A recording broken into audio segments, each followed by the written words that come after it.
PR kita persis yang disampaikan tadi adalah bagaimana membuat pertumbuhan ekonomi bisa dirasakan oleh rumah tangga. Caranya adalah memperluas lapangan pekerjaan, memberikan kesempatan untuk pertumbuhan itu lebih luas di berbagai wilayah. Dan ketika kita berbicara tentang infrastruktur, maka kita memerlukan juga pembangunan infrastruktur mikro di samping infrastruktur makro. Infrastruktur makro jalan terus, jangan berhenti, harus diteruskan. Tapi infrastruktur mikro jangan dilupakan. Apa itu infrastruktur mikro? Air bersih untuk semuanya. Makin hari kita merasakan ini menjadi PR. Bapak sekalian, lebih mahal beli air minum itu daripada beli bensin, Bapak Ibu. Betul tidak? Ya, air minum sederhana sekali.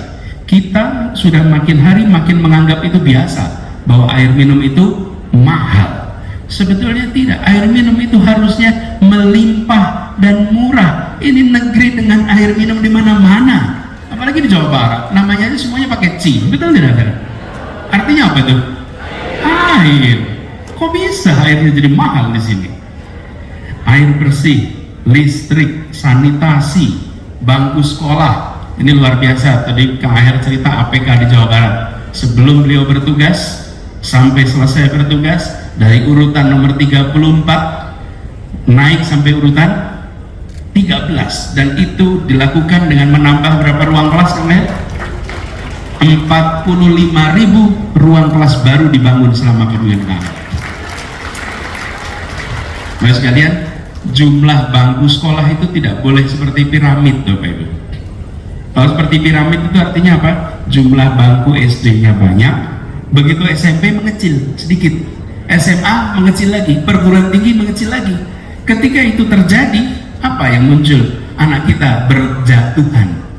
Bukannya lulus sampai tuntas, pendidikan sampai tuntas, tapi mereka lewat, drop out, keluar dari sistem. Kenapa? Karena kita tidak membangun ruang kelas yang cukup.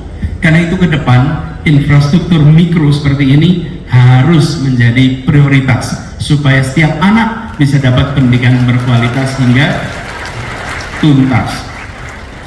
Dan Bapak Ibu sekalian, dalam jangka pendek lapangan pekerjaan diperluas, dalam jangka panjang kapasitas pendidikan ditingkatkan sehingga semua lulus. Tadi yang disampaikan Pak Kang Aher tentang Korea Selatan itu menarik.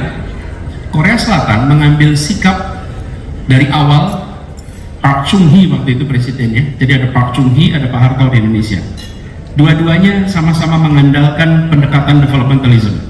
Yang menarik di Korea Selatan, mereka memilih untuk menciptakan jumlah sekolah yang tinggi, termasuk perguruan tinggi, sehingga di era 70-an Korea mengalami yang disebut sebagai highly skilled unemployment. Kenapa itu terjadi? Karena mereka sudah mendidik anak-anak itu sampai SMK, mendidik sampai kuliah dan lulus, tapi perekonomiannya belum menciptakan lapangan kerja, sehingga mereka sudah sarjana tapi pekerjaannya ada yang jadi supir, ada yang jadi office boy, ada yang tidak sesuai dengan pendidikannya tinggi tapi pekerjaannya belum sesuai. Tapi apa yang menarik? Nah, kita waktu itu kita khawatir untuk mengambil kebijakan seperti itu karena akan memunculkan pengangguran orang terdidik. Kita memilih bentuknya kayak piramid sehingga yang sudah terdidik dapat pekerjaan. Ini yang menarik. Ketika terjadi investasi besar-besaran, industrialisasi di Korea, yang terjadi adalah mereka yang semula bekerja sebagai supir, office boy, padahal sarjana, mereka langsung masuk ke industri dan industrinya langsung bergerak dengan cepat. Kenapa? Karena persiapan sumber daya manusianya sudah dilakukan. Itu yang harus kita kerjakan ke depan. Bahwa kita harus mendidik, kita harus meningkatkan kompetensi beriringan dengan industrialisasi dilakukan. Sehingga ketika lapangan pekerjaan terbuka, mereka bisa masuk. Memang ada periode di Korea itu yang disebut sebagai highly skilled unemployment, berpendidikan tinggi tapi menganggur, atau pekerjaan yang di bawah kualifikasi. tapi cepat itu berubah. Nah, rute ini harus kita lakukan.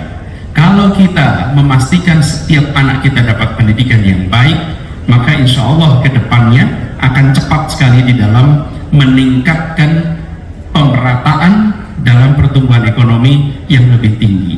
Jadi Bapak sekalian, ketika ke depan bicara pertumbuhan ekonomi bukan hanya tentang angka pertumbuhannya, tapi kualitas pertumbuhan. Apa yang menentukan kualitas pertumbuhan? Kualitas pertumbuhan ditentukan oleh tingkat pemerataan. Pertumbuhan tinggi tanpa pemerataan artinya kualitasnya rendah. Pertumbuhan ekonomi tinggi dengan pemerataan artinya kualitasnya tinggi. Kita menginginkan pertumbuhan ekonomi berkualitas, karena itu kita harus dorong pemerataan.